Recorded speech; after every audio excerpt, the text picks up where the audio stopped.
आज हम बातचीत करने वाले हैं लम्ब्रेटा स्कूटर के बारे में। दरअसल जो भी लोग अपने 30s, 40s या 50s की रेंज में हैं, उन्होंने स्कूटर के बारे में काफ़ी कुछ सुना होगा और शायद उनके घर में एक लम्ब्रेटा स्कूटर हो भी। तो लम्ब्रेटा के बारे में बहुत सारे इंटरेस्टिंग फैक्ट है, लेकिन कुछ इंटरेस्टिंग फैक्ट में पहला फैक्ट ये है कि लम्ब्रेटा इंडियन ब्रांड नहीं है। दरअसल ये एक इटालियन ब्रांड है जिसको इंडिया में इंपोर्ट करके बेचा जाता था और धीरे धीरे करके फिर इसको इंडिया में इसके लाइसेंसेस को होल्ड कर दिया गया। तो लम्ब्रेटा जो कि एक इटालियन ब्रांड है, दरअसल इस कंपनी का नाम, इस प्रोडक्ट का नाम, लम्ब्रेटा का नाम जो है वो इटली का एक मिलान का एक सबब है जिसके नाम पर ये नाम पिक किया गया है और वहीं पर ही मेजरली इसकी शुरुआत हुई थी। तो जिसके बाद धीरे धीरे ये नाम प्रचलन में आया और बाद में लम्ब्रेटा के नाम से फेमस भी हुआ।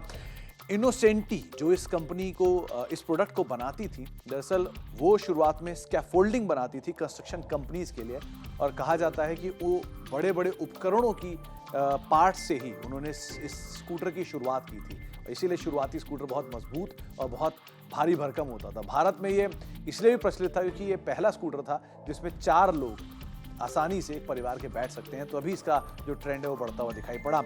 इसके अलावा शुरुआत में एक ब्रिटिश कंपनी जिसका नाम था ऑटोमोबाइल प्रोडक्ट्स ऑफ इंडिया, उसने इसकी असेंबलिंग शुरू की थी इंडिया में और धीरे धीरे करके उसे बेचना शुरू किया।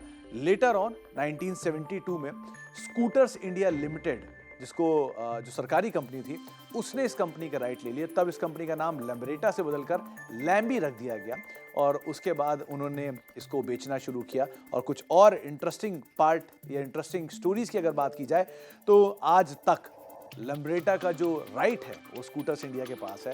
स्कूटर इंडिया के कुछ और प्रचलित प्रोडक्ट्स की अगर बात की जाए तो उसमें आपको विजय सुपर, दूसरा इंटरेस्टिंग नाम जो कि सुनाई पड़ेगा, विक्रम का एक टेम्पो आपको आमतौर पर दिखाई पड़ता है, स्पेशली लखनऊ जैसे शहर में अगर आप जाएंगे तो वहाँ पर विक्रम के नाम से इनके कई सारे 3 व्हीलर या टेम्पोज चलते हुए दिखाई पड़ेंगे, वो भी स्कूटर्स इंडिया के हैं। साथ ही साथ लैम्ब्रो और साथ साथ कुछ और विजय सुपर के नाम से इनके मल्टीपल जो स्कूटर्स हैं वो बिकते हुए दिखाई पड़ेंगे। एक और इंटरेस्टिंग फैक्ट ये भी है कि सुनील भारती मित्तल साहब, जो कि टेलीकॉम जाइंट के CMD हैं भारती एयरटेल के, वो एक समय पर लम्ब्रेटा स्कूटर ओन करते थे और उन्होंने अपनी कई सारी पुरानी स्टोरीज में लम्ब्रेटा का जिक्र भी किया है। तो इस तरह के अपस्केल लोगों के लिए स्कूटर शुरुआत में बनाई गई थी जो धीरे धीरे करके मिडिल क्लास में भी फैलते हुए दिखाई पड़े। तो कुछ इंटरेस्टिंग फैक्ट लम्ब्रेटा से रिलेटेड आए, कुछ और फैक्ट लेकर आते रहेंगे।